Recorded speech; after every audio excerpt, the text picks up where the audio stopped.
Hello, Internet, and welcome to episode 209er of Verbal Graffiti with your host, Brian Glass, a.k.a. the B-Man, the People's Degenerate. Have the AVN Awards lost their relevance? I think they may have. I really do. Maybe you don't know, and hopefully you do. The AVN Awards are the Emmys, Oscars equivalent for the adult actresses in our world and male actresses, performers. It's usually held, at least as far as I can remember, or as long as I can remember, I should say, in Las Vegas, usually in late January. It was a couple weeks ago. And I was seeing some reels and some shorts and some video content of the awards. And the days leading up to the awards. It's kind of a weekend convention celebration. Yeah, I'm not really sure, but some big center in Las Vegas. And I was, it had no giddy up to it. And all the actresses, I was kind of like, who is that? What's she wearing?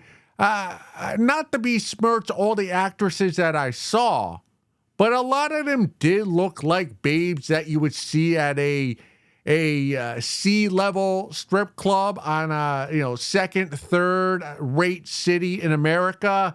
Of course, there were the A-listers, but there were no baddies. I remember a few weeks ago, I was listening to a podcast with Kazumi, who is a very powerful performer in the industry, mainstream, and I think she may do OF as well.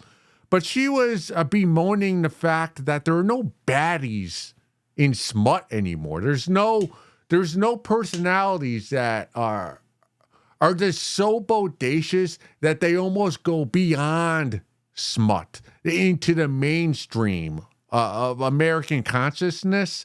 And just watching some of the content from the AVN Awards from my lonely bedroom, I gotta agree with Kazumi. Like, there was a time not too long ago where I looked forward to the AVN Awards. Like, I would talk to my friend Cheese about it. My old blog, After Time Expires, I would do a predictions blog for the AVN Awards. I would go through all the categories, all the candidates, a little write-up on each performer, and then I'd guess who I think is going to win and who I think should win. And it was the longest blog I did every year. I think I did 2 or 3 of them. It usually would take me a few weeks to research all the gals, all the babes, watch some of their content, watch some of their videos. But, with the emergence of OF, and self-promotion and some of the main, mainstream production companies, they've kind of lost their grasp on the industry that is smut. Everyone's kind of going their different way, and even the mainstream performers in smut, they're having to rely on their own social media and doing podcasts and just the circuit of podcast and content creation houses to get their name out there. It's just the day of, it's just life. It's life. Hugh Hefner, the Playboy Mansion, even the real Oscars have kind of lost their luster, their prestige. They're not must watch anymore. Same thing with the AVN Awards. It's sad. I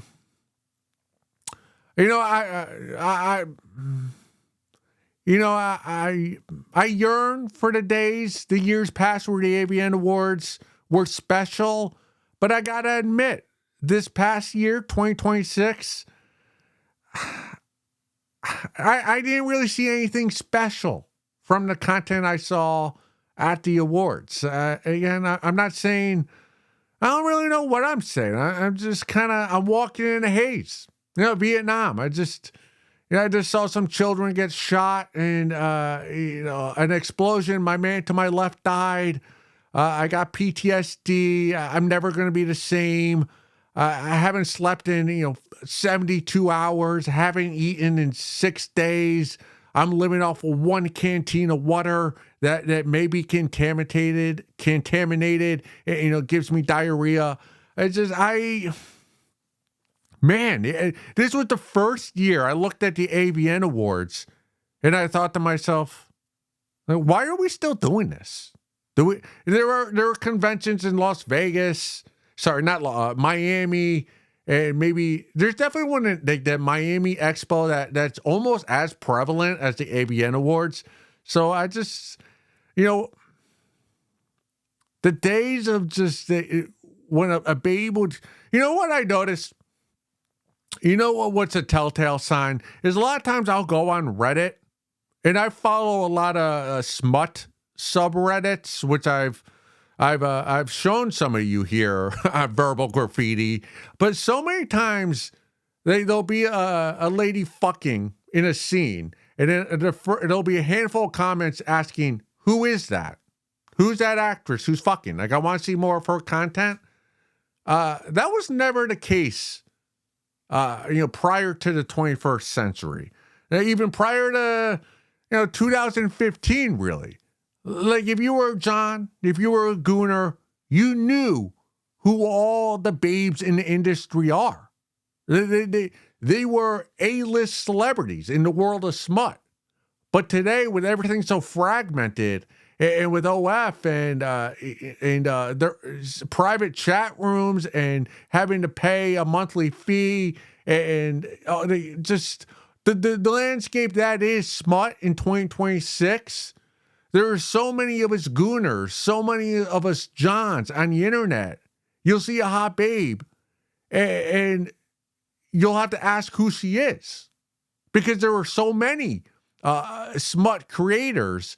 And then when somebody will respond, and almost always, because we're a very friendly group on Reddit, us gooners, someone will respond and be like, hey, they'll give you the name or her alias or the full-length film, a link to it. And then you'll look the babe up and go, wow, she's been doing smut for 8 years. And she's one of the hottest babes I've ever seen. And I consider myself a John. I'm a gooner, a consumer of smut, a relier. That I rely on smut to get my gasms. Like, how are all these, and this babe's been in the industry 8 years? Like, how can I call myself a gooner? A John? And then you get frustrated. How many? It's almost impossible. All right, I'm rambling. It's not a sad day.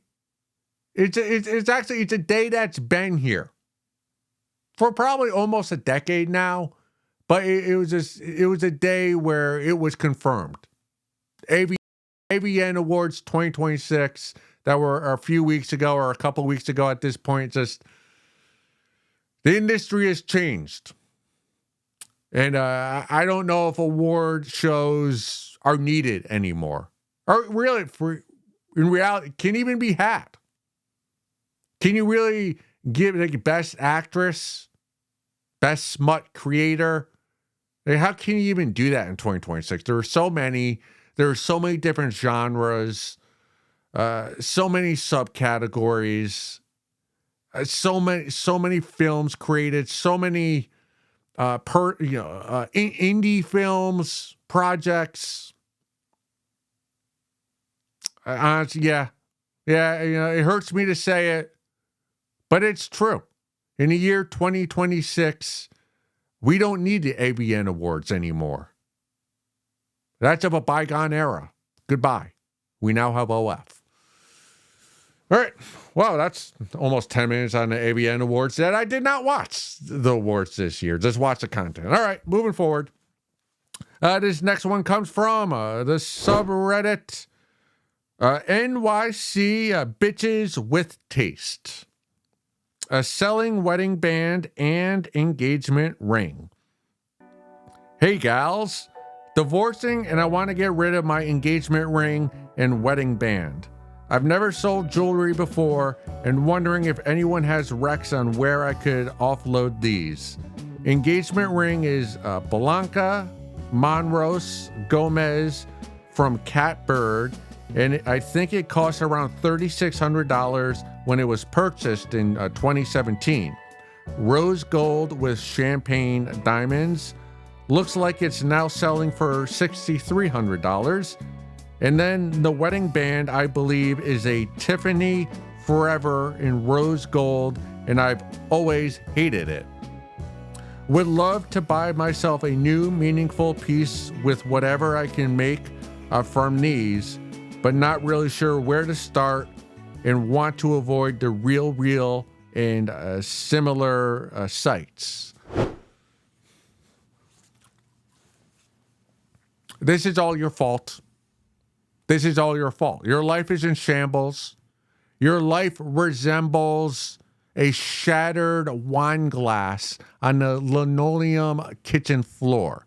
And it's all your fault because you said yes to a man, if we should even call him that, for proposing to you with a $3,600 ring. Why did you say yes?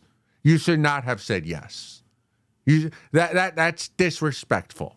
As soon as your man, your soon-to-be ex-husband, all right, but when you were dating, he got down on one knee and opened up that little box. As soon as you saw that cheap $3,600 ring that you probably couldn't even see, you probably needed a monocle to see the diamond because it was so small. If there was somebody walking by, you probably, excuse me, ma'am, do you have binoculars? I need to see this ring. It's so tiny. I can't even see the diamond. What is this? Does anyone have 20/20 vision? As soon as you saw that little thing that's so cheap, that's barely a ring, and you said yes, you signed up for the misery that you're experiencing right now. Like, do understand that $3,600 is nothing. It is nothing. There are gamers out there, like video gamers, who spend like twice as much as $3,600 for a gaming PC that all they do on is game.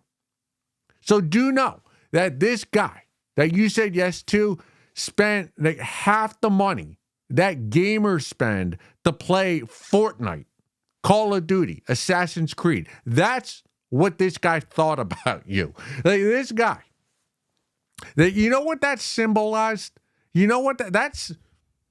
No. Well, actually, let's backtrack. As soon as he opened up that little box with that cheap $3,600 ring, and again, it's cheap, you should have just turned away, taken your jigglers, and ran. And never looked back. Because when he opened that ring, what that $3,600 ring symbolized in his mind is that you're a cheap whore. And you're not a cheap whore. But it's your fault for letting him do that to you. That ring said to the world, I think you're a cheap whore and I'm the best you can do. And maybe you are a cheap whore. But you should not allow a man to treat you like a hood rat. And that's what, when a guy proposes to you with a $3,600 ring, that's what he's saying. He is saying, hey, I think you're a hood rat. And maybe you are a hood rat, but you should not allow a guy to symbolize that to you. So you should have taken your jigglers and ran, but you didn't. You said yes. And for that, you're dealing with it 10 years later, going to pawn shops, asking how much money you can get for this cheap $3,600 ring. And it's honestly, and now you're a decade older. Honestly, do not buy more jewelry with whatever money you get for this pre-owned diamond ring. Because you're a decade older, you're a decade weathered. You're gonna need to take the money, the funds from this ring, and get some Botox, put a down payment on some plastic surgery, maybe a breast lift, maybe some whatever the fuck it is you babes do. Spend the money on that, not another meaningful piece of jewelry. This is bad. This is real bad. It's all your fault. I cannot believe you said yes. I think all you other babes learn from this lady's mistake. Right? To all you goonettes out there, you are worth so much more than you think. Never say yes to a man who gives you a ring that costs less than $20,000. And I'm honest. I'm telling you right now, that's the honest truth. Any guy who spends $3,600 on a ring for you, you're signing up for a life with a guy who is cheap. That is a guy who will only bring you on vacation to discount resorts. You want to go to Paris, to London, to Italy. You're only going to go there during off-peak season. Yeah, you're going to see the Big Ben, but you're going to have to see it when it's freezing in January. Because everything this guy does for you is going to be cheap. He's going to be looking for a discount. And that's not the type of guy you want to be with. But when you say yes to a guy who gives you a $3,600 ring, that's the life you're saying yes to. So again, I'm not being hyperbolic when I say, do not say yes to a guy who offers you a $3,600 ring, $20,000 minimum. And to the men out there, you Johns, maybe if you're in love with your woman, $20,000 on a ring. I mean, you go, wow, $20,000. What can you do with that? Yeah, you could whatever, a down payment, a car, whatever. You do a lot with $20,000. But again, this is a lady you're going to marry. It's the love of your life. You're going to share a bed with her. She's going to be with you till death do us part. Show her that you care. Show her that you love her. And more importantly, spend money on the ring so that she can make her girlfriends jealous. Because that's what the engagement ring is. It's a token of your love and commitment to your lady, but it's also the ring is for your fiance, your wife, or whomever to make her girlfriends jealous. To be like, hey, my man is better than the man you could get. And when you buy your woman a $3,600 ring, she can't do that to her girlfriends. And that's all she wants to do with her wedding ring or her. I still don't really understand engagement rings and wedding rings. I don't understand why there's two of them. There should just be one. You get the engagement ring. You don't need another ring when you get married. That's double jeopardy. Why do we do that? I don't know.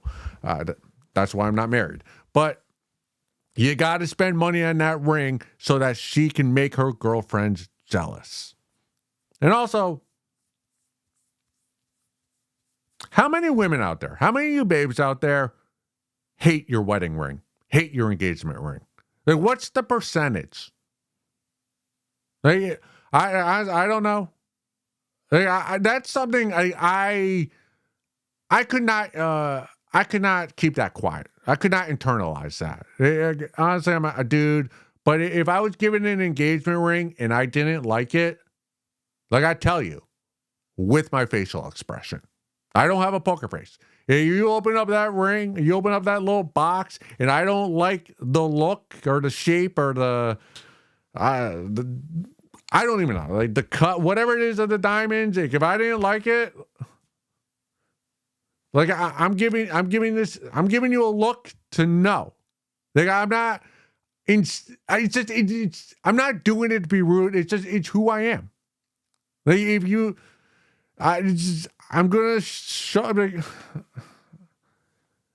I guess I'll say yes. All right, I guess I have to, but I'm not happy about it. And I wouldn't say that, but again, my facial expression, it would come through. I'm sorry, like, if you cook me a meal, if I don't like it, like, I'm not even gonna eat it. I don't like this. That's just who I am. Call me rude if you want. All these babes out there who complain about the ring they get from their man, I'm with you. I side with you. Like, I wouldn't want to wear an engagement ring for the rest of my life if I don't like the way it looks or it's not the right shape and size. It's like, yeah, I'll say yes, but only if we return it and get the one I want. I believe that if a babe's going to have to wear that engagement ring, she should have she's within her right to go, hey, we got to go back to the store, get a refund, redo this. But what's the percentage of babes out there who kind of secretly seethe for the rest? I would say not the rest of their life, because most marriages end in divorce, but for the rest of your marriage to seethe, I hate this ring, fucking hate it. Like, what a dumb. I wanted a triangle, and he gave me a hexagon. Like, what is it? 75%. 75% of the babes out there are just don't like the look of their engagement ring. That's my guess. Let's go look at something.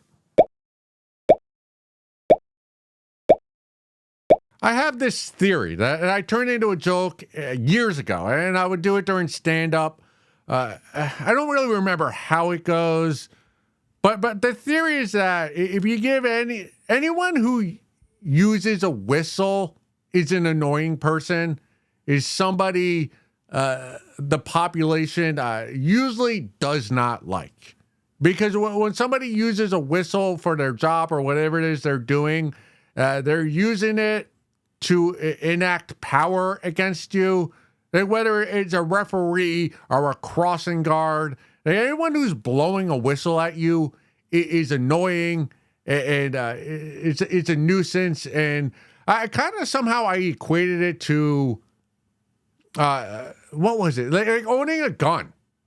I don't own a gun, but I'm pro Second Amendment, and I have this joke where I talk about how I don't own a gun because I know if I did have one, I'd use it. And I used to have a joke on stage with the same thing with whistles. Like, you give me a whistle, I know I'm going to use it. So therefore, you cannot give me a gun, because if I'm going to use a whistle, I'm definitely going to use a gun. But I bring this all up, because I've been watching this footage, and to me, it's footage because it's not happening in my life, or I haven't seen with my eyes, but with this ice, where they're dragging people, and some people have been shot, pepper sprayed, and all this. And it kind of hit me. It's like, oh, wait, a lot of these protesters are using whistles.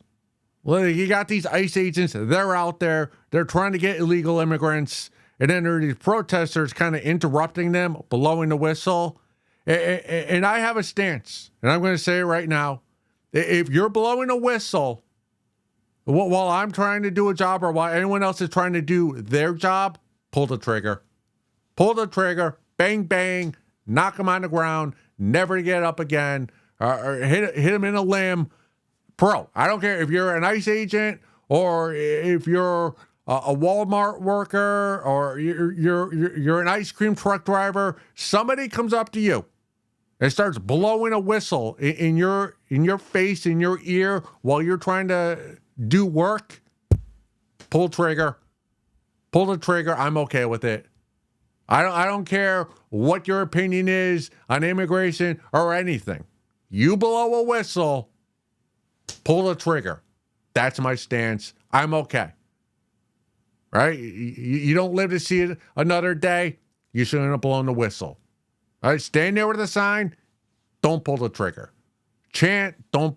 You do anything else. But once you start blowing that whistle, your life don't matter to me. Actually, you're being an annoyance, a nuisance. Pull the trigger. Not going to go to your vigil. I don't want you to die, but I don't hold a sign. Whistles, too far. Too far. Too much noise. I have sensitive ears. You blow that whistle, bang, bang. You had it coming. You blew the whistle. Well, what did you expect? Maybe you didn't expect bang, bang, but you blew the whistle. Don't blow the whistle. Moving forward. All right, this is a long one. So buckle up. Get yourself a lollipop. Tootsie Roll Pop. All right, this comes from the subreddit Creeps getting caught. 2 years since my oldest sister's husband stole my nudes and claimed being a victim. It's been 2 years since my oldest sister's husband went into my laptop during a family Christmas trip. He claims it wasn't password protected. I am a software engineer. All my stuff is password protected and or a two-step verification. Hate those. He stole my nudes and sent himself 26 pictures. He told my sister he grabbed my laptop to look at the photos we'd taken the day before when we all went sledding. Keep in mind, I had already shared those pictures in a shared album for the trip. Instead of asking me for anything, he stayed up late alone in the TV room where my family and I had left our laptops. We were college students then, always on them. Mine was out when I was studying for coding interview. Learn how to read, B-man. The next day, my husband, my middle sister, her partner, and I went skiing. When we got to the ski lodge, I had finally got signal. I checked my phone. Because I'm in the Apple ecosystem, all my devices are synced, so my phone showed a new iMessage thread at the top. I opened it and saw, to my absolute disgust, my nudes being sent to him. I immediately called my oldest sister and told her to check his phone. She didn't find anything. I asked my middle sister and her partner for help because I was freaking out and didn't know what else to do. My husband knew what was happening and was helping too. Long story short, my middle sister and I confronted my oldest sister about her husband being a creep. She screamed at us saying we were accusing him of something he hadn't done, and they both left the cabin because she felt uncomfortable. It's been 2 years, and she still chose to stand by him and ignore the evidence that he got into my computer and sent himself those photos. Also, my middle sister knew this guy from college. She knew he was a creep back then because he kept nudes of an ex on his iPad and talked about it casually. My oldest sister also knew he had sex issues and still married him. LOL. Awkward place for an LOL. And to top it off, they did couples therapy. He actually admitted to getting into my computer and sending himself the pictures. Yet, my oldest sister still with him. Make it make sense. LOL, which stands for laugh out loud, which again, odd placement to be putting an LOL there.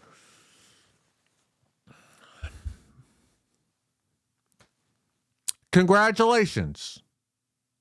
Congratulations. You now officially know, because of this incident with the pervy brother-in-law, that you are not the ugly sister.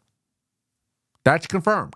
When you have a brother-in-law that's looking for nudes of you on your MacBook or any type of device, that's proof that you're not the ugly sister of your three sisters. You should be happy. I mean, you're not happy, but you should just just a bit of a okay. I didn't know, but now I know. I'm not the ugliest of my sisters, and that's a big deal.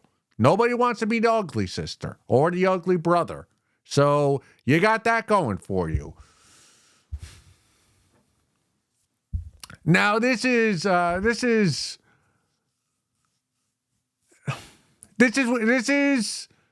concerning. The brother-in-law's act, his conduct is concerning. Is he a creep? Did he violate your privacy? Did he potentially break a law? Did he ruin the dynamic within your family and your sisters? yes to all of it.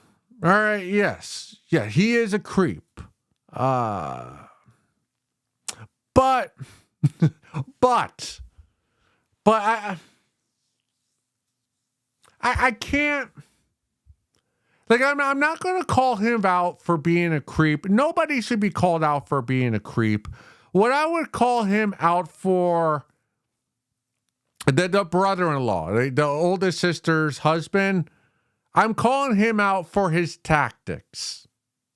All right, a lot of brother-in-laws out there want to see another sister naked.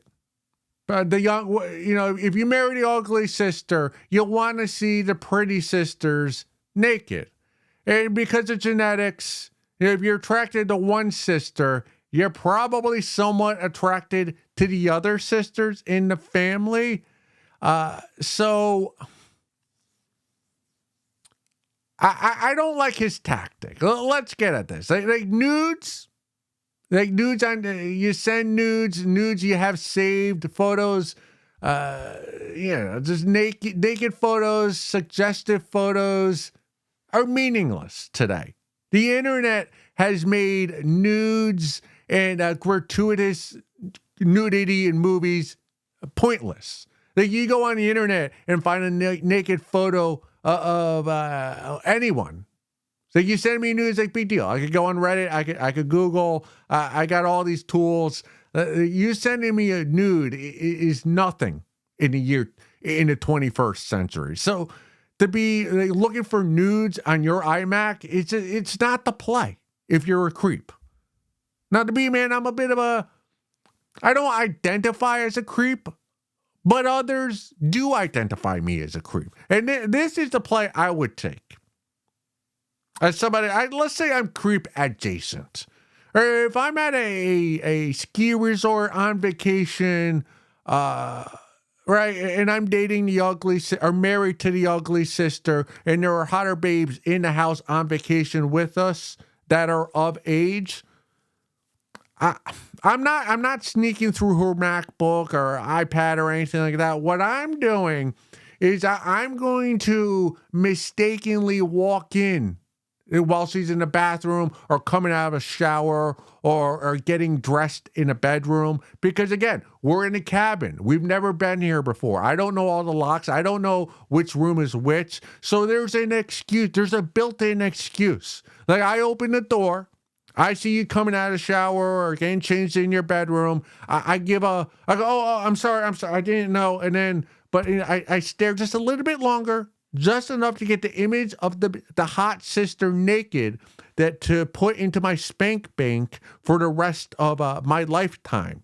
And I have a built-in excuse. Like I didn't know this was a bedroom. Oh, I'm sorry. I thought this was our bed. Oh, I'm sorry. There's a built-in excuse. And even if the hot sister suspects that you opened the door on purpose, there's no evidence. There's no technology. There's no iMessages. There's no, data on my phone. There's just suspicion. Not enough to be called out in front of the entire family.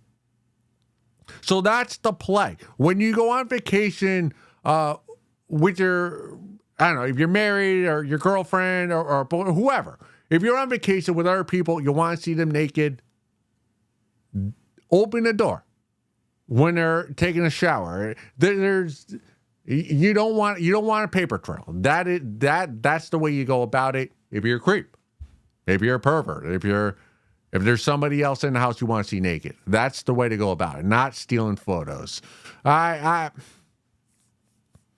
Even though your oldest sister is the ugly sister, I love her. I love your oldest sister. She's a ride or die bitch. That's the type of babe I want to marry. Of the three of you, of your three sisters, your oldest sister is the one I want to be friends with most. That's a ride or die bitch. She stayed with her husband. You called her out in front of the entire, or you called her husband out in front of the entire family. You showed You showed the evidence of the iMessages. She found out afterwards that her husband did steal her sister's photos of her younger sister naked.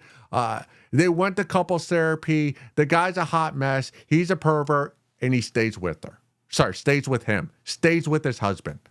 There's so many guys, so many babes divorcing their, like the first segment we just did with the engagement ring. It was too small. It wasn't worth enough money. Getting a divorce. There's so many babes getting divorced because they're bored, because their friends have a better Instagram life. And for whatever reason, your oldest sister literally stole her husband stole photos of you naked when you were in college, and she still stayed with her husband. That's love. That's being faithful. That's the type of woman you want to marry. The tip of my penis to your oldest sister. That's a real one. Ride or die till death do us part. That's somebody, she's going to get buried in the casket with her husband with all his faults. Good for her. Good for your oldest sister. And lastly, I'm pro you keeping. First, actually, two more things. One, you're allowed to. We've been over this. You're allowed to keep photos, videos, whatever content you have of your exes. You're allowed to keep, and you're allowed to view, and you're allowed to. You probably shouldn't talk about casually. I do. But hey, you're allowed to keep whatever footage, whatever memorabilia, whatever nudes, whatever sex tapes, whatever you have of your exes, keep. Don't delete those once you part ways and hate each other the rest of your life. Keep those. Nothing wrong with that. The brother-in-law, he's in the right for keeping that. Nothing wrong with that. And lastly, I like that you have nude photos on your MacBook, especially when you're in college. That's why I say, if you're of age and you're young, take naked photos. Do OF. Make sex tapes. Because one day, you're going to be old and crusty and wrinkly and old. And it's going to be nice. It'd be nice to have photos and videos of when you were young and attractive and youth and in your prime. So the fact that you have those and you're keeping those, more of us should do that. I wish I had photos of what I looked like when I was 19 and hot and naked. Maybe not hot, but just, I was more firm. I was more fertile. I think a lot of us wish we had photos, when we were in our early 20s. So good for you. Keep those photos. Can I be invited to the next family vacation? Go suck a fat one.